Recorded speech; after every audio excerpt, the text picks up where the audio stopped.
চাকরির বাজারে আসছে জোয়ার। নতুন কর্মসংস্থান হবে যুব প্রজন্মের। 2025 সালের মার্চ মাসের মধ্যেই দেশে নতুন চাকরির হার 7.1% বাড়তে চলেছে। স্টাফিং ফার্ম টিমোলজি সার্ভিসের তরফে জানানো হয়েছে 2024 সালের অক্টোবর মাস থেকে 2025 সালের মার্চ মাসের মধ্যে নতুন কর্মসংস্থান বৃদ্ধির হার 7% হতে চলেছে।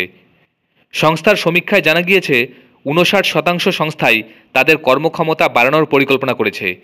অন্যদিকে 22% সংস্থা তাদের কর্মী সংখ্যায় কোনো পরিবর্তন আনতে নারাজ। কোন কোন ক্ষেত্রে কর্মসংস্থানের সুযোগ রয়েছে? জানা গিয়েছে লজিস্টিক, ইলেকট্রনিক ভেহিকেল ও ইভি পরিকাঠামো, কৃষিকাজ, অ্যাগ্রোকেমিক্যাল এবং ই কমার্সের ক্ষেত্রে কর্মসংস্থানের সুযোগ হতে চলেছে। জানা যাচ্ছে আগামী 2025 সালের মার্চ মাসের মধ্যে লজিস্টিক সেক্টরে 59% সংস্থাই নতুন নিয়োগ করার পরিকল্পনা করেছে।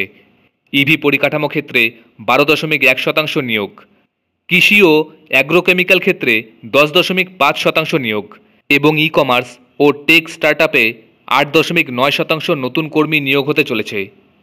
চাকরির পরিধিও পরিবর্তন হচ্ছে। কোয়েম্বাটুর, গুরুগ্রাম চাকরির নতুন ঠিকানা হয়ে উঠেছে। চাকরি খোঁজা ও কর্মসংস্থানে যদিও এখনও শীর্ষে রয়েছে বেঙ্গালুরুই 53.1%। দ্বিতীয় স্থানে রয়েছে মুম্বাই 50.2%। হায়দ্রাবাদ রয়েছে তৃতীয় স্থানে 48.2%।